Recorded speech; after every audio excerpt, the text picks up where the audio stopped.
Alors, bonjour, je vous retrouve donc pour un autre Demain Lab pour qu'on puisse justement réfléchir ensemble à un demain qui va être meilleur. Et pour qu'il soit meilleur, il faut qu'on puisse réfléchir en ce moment, qu'est-ce qu'on peut faire. Alors aujourd'hui, je reçois Roca Rico Macias qui va nous parler de ce projet ITSA que moi je trouve vraiment fabuleux, où on peut justement être beaucoup plus dans l'inclusion de toutes sortes de personnes. Puis Roca, tu vas nous expliquer un petit peu c'est quoi. Mais avant de partir du projet ITSA, j'aimerais ça que tu nous parles, qui es-tu, Roca? Bonjour Fanny, merci de l'invitation. Moi, c'est Roca. Je suis maman de Itza, une petite jeune adulte de 18 ans. Je suis dans le milieu de l'art graphique. Voilà, donc j'ai parti projet Itza, ça fait déjà 2 ans. OK. Peux-tu nous expliquer la particularité du projet ITSA? Qu'est-ce qui fait qu'il est si extraordinaire que ça? En fait, Projet ITSA est né du besoin de préparer ma fille pour son avenir, pour le demain de ma fille. Donc, je voulais lui offrir une opportunité de travail créatif, vu que je suis dans le milieu de l'art et qu'ITSA a une facilité pour tout ce qui est la peinture, tout ce qui est l'art visuel. Donc là, je me suis dit, bon, pourquoi pas lui créer un projet avec elle, donc elle puisse s'épanouir en faisant un travail créatif qui va lui servir pour l'avenir. Puis ainsi, petit à petit, je pensais qu'éventuellement, ce projet-là pourrait être aussi partagé et qu'on puisse travailler avec des gens, les minorités visibles, des gens qui ont comme une déficience intellectuelle et que puissent s'épanouir dans un milieu de travail où la création, c'est leur propre création, c'est la matière première. Okay. Peux-tu nous expliquer, Itza, tu disais qu'elle était une minorité invisible, moi je les appelle un peu comme ça, parce que je me souviens que tu m'expliquais que Itza, justement, a beaucoup de créativité et que tu trouvais que les gens atteints de déficience intellectuelle souvent étaient comme un petit peu cantonnés à des tâches très particulières et qu'on les voyait uniquement là-dedans, et que toi, tu aimerais justement ouvrir et, comme tu disais, démystifier un petit peu qu'est-ce qu'ils sont capables de faire. Exactement, c'est exactement ça. Jusqu'à aujourd'hui, oui, il y a une certaine inclusion de cette personne avec un défi particulier, surtout un défi intellectuel. Et puis, c'est fantastique, c'est formidable, ça fait partie de l'évolution, mais à mon avis, ces personnes-là, ils ont un potentiel extraordinaire qu'il faut aller chercher, il faut les accompagner, il faut développer ces aptitudes artistiques, créatives, de toutes sortes. Même tout ce qui est artistique, c'est très... ils ont beaucoup de facilité, la plupart de ces personnes-là. Leur créativité est très différente aux personnes atypiques parce qu'ils n'ont pas de filtre, ils ont comme une liberté de création, une liberté de pensée qui diffère aux personnes typiques. Donc, c'est ça qui est extraordinaire, que je trouve extraordinaire, de pouvoir éventuellement, dans le futur, travailler avec ces personnes-là pour des projets d'art, pour des projets d'artisanat, de toutes sortes. Mais justement, comment peut-on rêver demain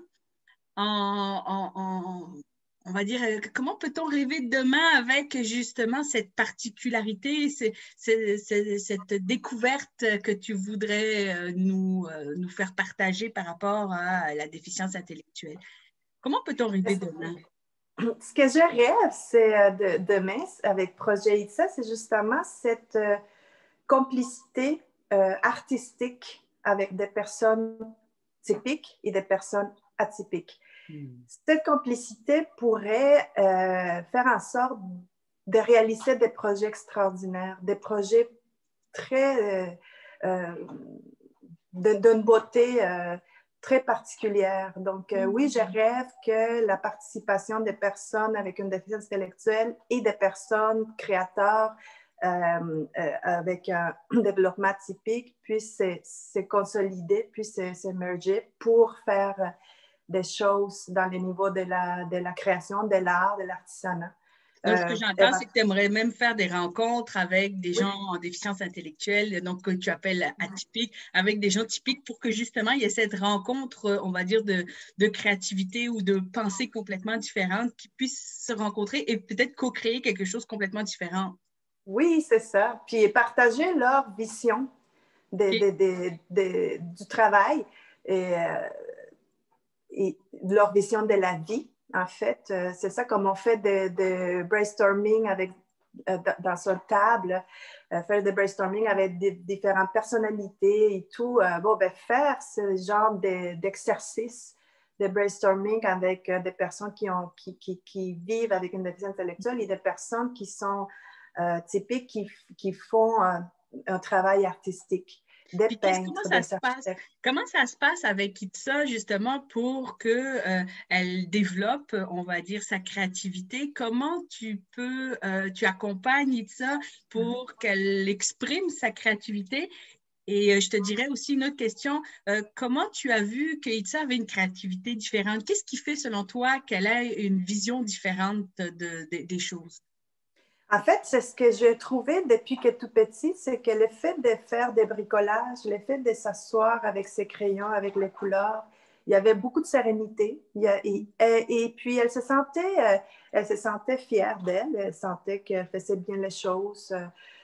C'est une forme, la création, c'est pour tout le monde, pas juste pour Itza, mais c'est une façon de se retrouver soi-même, de savoir comment on est et tout, en faisant, en explorant notre propre créativité. Donc, Itza, elle pouvait passer beaucoup de temps là-dedans. Aujourd'hui, Itza est une adulte, c'est que je fais ce que je lui montre une technique, des techniques d'impression, des techniques d'impression de sérigraphie, des tempes, des peintures et tout. Je lui montre toutes ces techniques et en même temps, dans le contexte de la création, a pu créer, mais aussi a pu acquérir des connaissances, donc après se sentir fière. Donc, c'est des étapes, non? L'acquisition d'une technique, de savoir comment faire, amène à une certaine fierté de soi-même. Puis ensuite, tout ce qui est création, ça vient de soi. Je ne sais pas si tu me suis. En connaissant la technique, elle sait qu'elle peut le faire. Puis par la suite, elle développe toute sa création pour dire, OK, je sais comment faire ça, alors je peux faire d'autres choses, donc ainsi de suite pour faire... Puis dans le projet Itza, qu'est-ce que Itza fait? Explique-nous qu'est-ce qu'elle fait exactement dans le projet Itza, puis ton projet avec elle. Bon, c'est ça. Comme j'ai une formation en dessin graphique, évidemment, je connais beaucoup de techniques, je connais beaucoup le milieu de l'art, l'artisanat. Donc, ce que j'ai fait, c'est que ça fait 2 ans que je lui montre la première technique, c'était sérigraphie. Précédemment, ce qu'elle fait, c'est qu'on développe des dessins ensemble. Des fois, c'est moi. C'est pour ça que c'est c'est Projet Itza co-design, parce que les designs, on les fait ensemble. C'est pas juste ça qu'elle fait. Moi aussi, je mets de ma créativité. Et sa tâche principale, c'est l'impression sur les surfaces, sur les tissus. Dans ce cas-là, elle imprime, elle choisit les couleurs, elle s'occupe de laver les matériaux. C'est tout un processus sérigraphie qui est assez minutieux. Donc, ça fait 200, puis je te dirais qu'aujourd'hui, elle devient vraiment très, très, très autonome là-dedans. Au début, il fallait que je l'accompagne de A à Z. Maintenant, elle se prépare toute seule, elle prépare sa place, elle choisit ses couleurs, et elle choisit les plats qu'elle veut imprimer. Donc, est-ce qu'elle choisit les dessins aussi? Les dessins, elle fait des dessins. Elle fait des dessins, En fait, je prends beaucoup de choses que des fois, elle fait dans sa chambre et qu'elle laisse ses dessins dans sa chambre. Donc, je vais voir qu'est-ce qu'elle a fait, puis je prends ces trucs, puis après, je fais des compositions. C'est ma déformation professionnelle. Là, je fais des compositions avec qu'est-ce que je trouve dans sa chambre, comme les dessins qu'elle a fait, et après, je lui montre. Je dis, regarde, Itza, tu as fait ça, qu'est-ce que tu... Puis elle est comme, ah, wow, ah oui, j'aime ça. Donc, on fait des brainstorming ensemble. Qu'est-ce que tu penses de ça? T'aimes ça les couleurs? Quelle couleur tu préfères? Des fois, elle choisit des couleurs que je suis comme pas sûre, mais je me dis, c'est son projet. Puis, des fois, il y a des résultats extraordinaires. Donc, c'est toujours lui laisser beaucoup de liberté, lui laisser beaucoup d'espace et surtout les renforcements positifs, lui dire qu'elle est bonne. Des fois, elle se décourage. Puis, je viens un peu l'encourager. Okay. Puis toi, après, une fois qu'elle a fait ces impressions-là, qu'est-ce que tu fais de ces tissus ou des surfaces qu'elle a imprimées? Qu'est-ce que tu fais? Oui, bien, en fait, l'étape suivante, ça m'appartient. J'ai fait en fait, je fais des sacs. Je peux faire des serviettes de table. On peut faire des housses des coussins.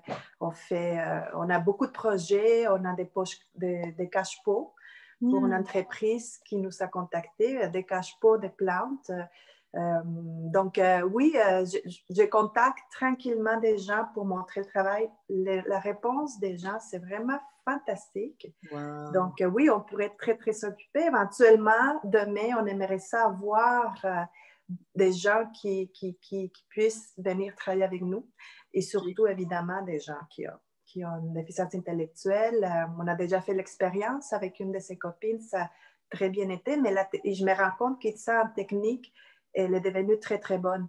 Elle pourrait l'enseigner à d'autres? Oui, absolument. C'est ça le but. Et elle connaît les étapes. Et je te dirais, pour une personne typique, c'est facile il y a un certain temps pour apprendre. Chez une personne comme Itza avec une déficience intellectuelle, c'est un petit peu plus lourd. Donc, moi, ça m'a pris 2 ans pour qu'aujourd'hui, après 2 ans, je puisse dire qu'elle est devenue très, très, très bonne et très sûre d'elle. Ouais, elle connaît, elle comprend. Il y a une compréhension de la pression quand on va imprimer. Il y a une compréhension qu'on doit se faire du cerveau, à quel point on doit peser fort et tout ça. Mais c'est vraiment extraordinaire. Puis, est-ce que tu penses que justement, elle pourrait l'enseigner à des personnes typiques ou atypiques? Puis, elle pourrait aussi, parce que je sais que tu m'avais parlé que tu aimerais ça qu'elle ait un échange créatif avec toutes sortes de personnes. Est-ce que ça, c'est quelque chose que tu rêverais dans le projet ITSA? Oui, c'est parce que le projet ITSA, il y a plusieurs couches. C'est sûr qu'avec le temps, il faut que j'organise tous mes rêves. Mais une des choses, c'est qu'effectivement, ITSA puisse être devant un groupe de personnes en étant les accompagnant pour leur apprendre comment elle fait. Pas nécessairement être une prof, mais leur expliquer comment ça fonctionne.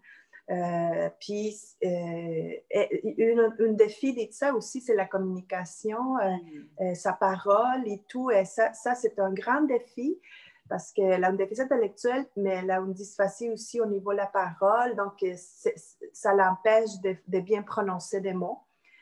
Ça la rend très timide, ça la rend un peu insécure.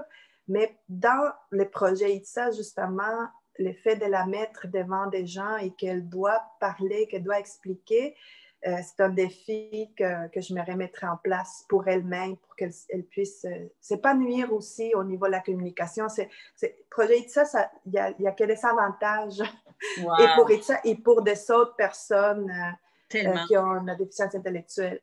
Oui. Alors, je vais remettre 10 minutes, puis là, je vais te poser la question, qu'est-ce qu'on peut mettre en place en ce moment? Quelles sont les solutions qu'on peut mettre en place pour justement que ton rêve et que le rêve d'ITSA se réalise? qu'est-ce qu'on pourrait mettre en place? Oui, qu'est-ce qu'on peut faire? Qu'est-ce qu'on peut faire autour, les gens autour Toi, qu'est-ce qu'on peut faire? C'est quoi les solutions qu'on pourrait apporter pour que justement il y ait plus d'inclusion avec des personnalités atypiques, comme tu les appelles, les personnes atypiques? Oui. Bien, faire connaître les projets. Je crois Okay. que le fait de connaître ces gens, de les approcher, de les observer, ça c'est une belle façon. On a fait déjà des marchés de Noël, des marchés quand il n'y avait pas de pandémie. Ouais. L'approche des gens, c'était très intéressante parce qu'Itza était là, donc je l'accompagne tout le temps. Itza était là et puis il se rend compte que, bon, c'est un enfant qui a une déficience intellectuelle, puis un projet comme ça, c'est pas commun. Okay. Donc, j'aimerais ça que ça soit plus naturel, que ça soit plus naturel. Qu'est-ce qu'on pourrait mettre en place? Qu'on en voit plus, qu'on échange plus avec des personnes atypiques. Ouais. Oui, qu'on a moins de peur. En fait, aussi, engager plus de cette personne-là dans des entreprises où que ça ne soit pas un travail comme à la comment tu appelles ça là? Routinier, routinier, que ce soit un travail où ils vont aller chercher plus dans leur créativité, qui vont aller pousser plus leur pensée, leur potentiel. Leur potentiel. C'est sûr que si on met une personne avec une déficience intellectuelle à juste placer des choses comme ça,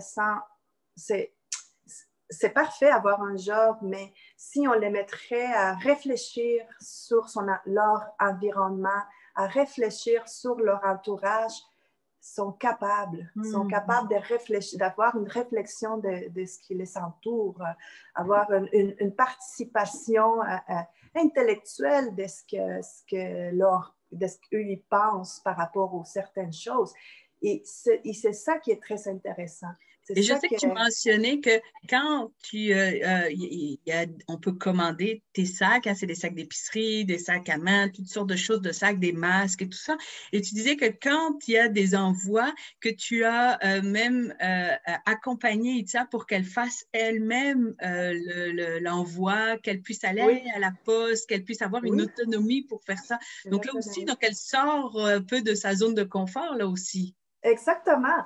Et je présente ça à la personne au Poste Canada, dit ça, on a ce projet, elle viendra des fois poster les commandes, puis il est très timide, puis les gens sont comme ravis de pouvoir côtoyer ça.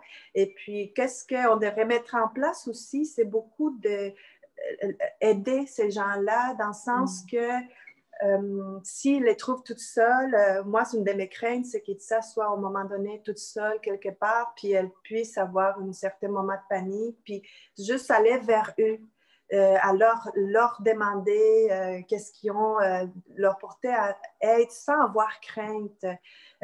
Les gens sont craintifs quand il y a la différence, évidemment. C'est l'histoire de l'humanité. Oui. Mais c'est ça. Est-ce que est craintif par rapport à son projet? Elle est quoi? Est-ce qu'elle a des craintes? Tu parles de la crainte. Est-ce qu'elle a des craintes ou tu trouves qu'il y a justement un certain courage dans son projet? Une chose qui arrive, c'est que, bon, maman est là. Maman est là, puis elle est très, très consciente que maman est là et maman sera toujours là. Donc, non, elle n'a pas de crainte. Elle a beaucoup confiance même, là. Oh. C'est une des choses très, très cute avec elle. Elle me fait confiance aveuglément. Des fois, je lui dis, hey, est-ce que tu aimes ça? Ouais. C'est comme, si serait ma cliente, là, serait extraordinaire parce qu'elle aime tout que je propose. Tout. Okay. Il n'y a rien qui dit, ah non, on devrait... C'est beau, maman. Mais je veux la faire comprendre que c'est important son avis, que c'est important qu'elle décide. C'est très important qu'elle prenne des décisions. OK, puis elle y arrive? Oui, ça lui arrive. Oui, okay. Ça lui arrive surtout, et je me rends compte parce que professionnellement, moi, je suis directrice artistique, donc je suis habituée par formation professionnelle de décider, de dire quoi faire, de donner beaucoup mon avis. Puis des fois, ça m'arrive avec elle qu'elle prend 2 couleurs, puis des fois, ça m'arrive, oh, pourquoi tu ne prends pas? Des fois, je me dis non, non, on va explorer. Avec Itza, c'est beaucoup d'exploration de ses propres décisions. Cool.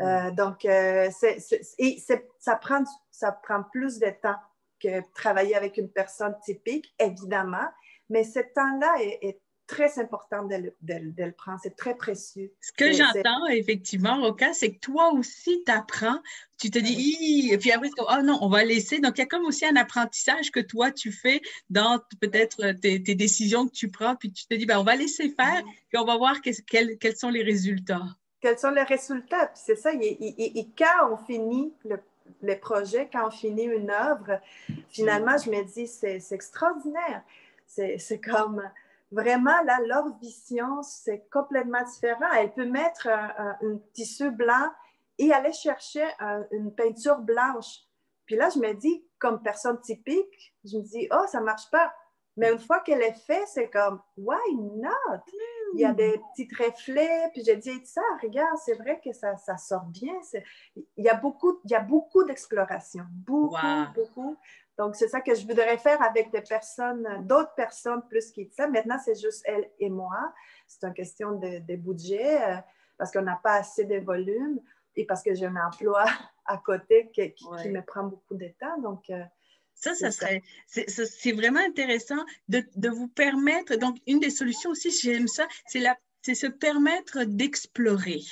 Permettre d'explorer, permettre la rencontre et d'oser aller à la rencontre aussi des gens.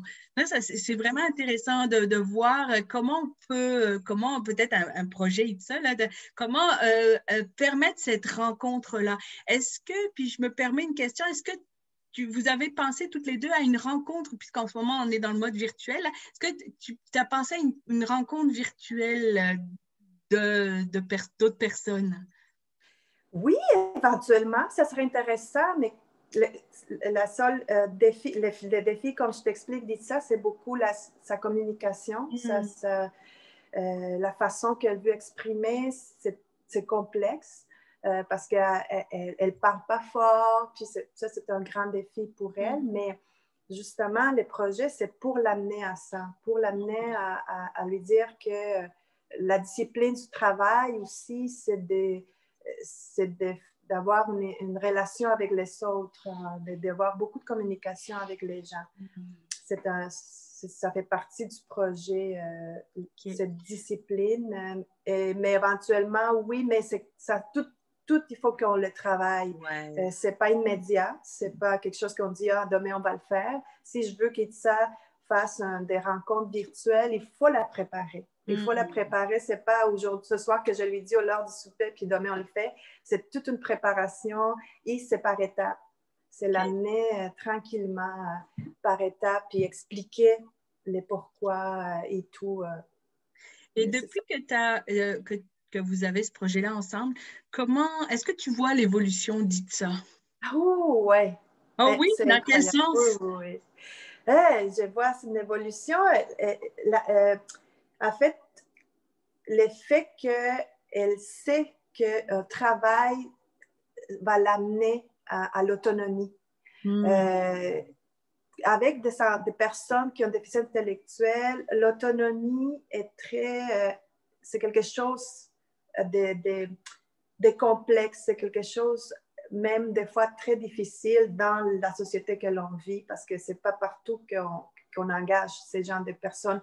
Un travail, on s'entend que c'est le chemin à l'autonomie des personnes. Donc, oui, elle est capable de comprendre aujourd'hui que si elle a un travail, elle a un pouvoir de s'acheter des choses pour commencer. En fait, elle vient de s'acheter une barre de gymnastique parce qu'elle adore ça, avec son argent des projets ITSA. Et donc, je lui répète, c'est ton premier achat comme une personne adulte pour ton travail. C'est pas maman, c'est pas papa, c'est pas grand-maman qui t'a donné un cadeau parce que c'est ça, c'est ton argent. Donc, elle, c'est sûr, puis elle a une fierté et tranquillement, ce concept va de plus en plus rentrer. Et aujourd'hui, oui, elle sait que si elle travaille, bon, elle a l'argent, elle a un compte de banque. Tous ces changements, il y a énormément de changements, de beaucoup de couches, de se sentir fière d'elle-même, de se sentir capable, de comprendre c'est quoi l'autonomie, comprendre c'est quoi la discipline de travail, la discipline de travail. Donc, oui, les changements. Wow! Oui. Écoute, vraiment extraordinaire, Roca. Vraiment, ce que j'entends, effectivement, démystifier la déficience intellectuelle et notamment, comme on s'entend, Itza et trisomie 21, donc démystifier ça, aller à la rencontre. J'aime ton idée, justement, oser, autant que venir rencontrer Itza, que Itza rencontre les autres. Donc, j'aime ton point de rencontre. J'aime ton idée aussi de créativité différente, en tout cas, notre point de vue, un autre regard sur la créativité et d'oser et prendre le temps pour observer, prendre le temps pour s'influencer de cette créativité-là. J'entends ce que tu veux, peut-être éventuellement avoir d'autres créateurs qui pourraient avoir venu à la rencontre, dites ça. Donc, s'il y a des gens qui vont nous écouter et qui veulent venir à la rencontre, dites ça vraiment intéressant pour, on va dire, échanger sur la créativité. J'entends effectivement que tout ce qui est ce besoin d'autonomie via le travail qui amène une fierté. Donc, j'entends ce travail-là que tu fais avec elle. Et puis, c'est en même temps aussi, je vous dirais, j'incite tout le monde à aller voir votre site, là, Projet de ça, pour voir les belles créations que vous faites les deux. C'est absolument vraiment magnifique. Le résultat est extraordinaire. Donc, j'entends vraiment tout ça pour avoir, comme tu disais au début, une inclusion plus présente, oui, plus ouverte par rapport à, j'aime le mot, comme tu as dit, démystifier. Oui, oui, wow. Tout à fait. Ben écoute, je te remercie. Je vous souhaite plein de belles aventures pour votre projet ITSA. Et puis, qui sait, peut-être qu'un jour, ITSA viendra nous parler ici. Oh oui, c'est sûr. On va la préparer. On va la préparer, c'est parfait. Merci, Roca. Merci beaucoup, Fanny. À bientôt.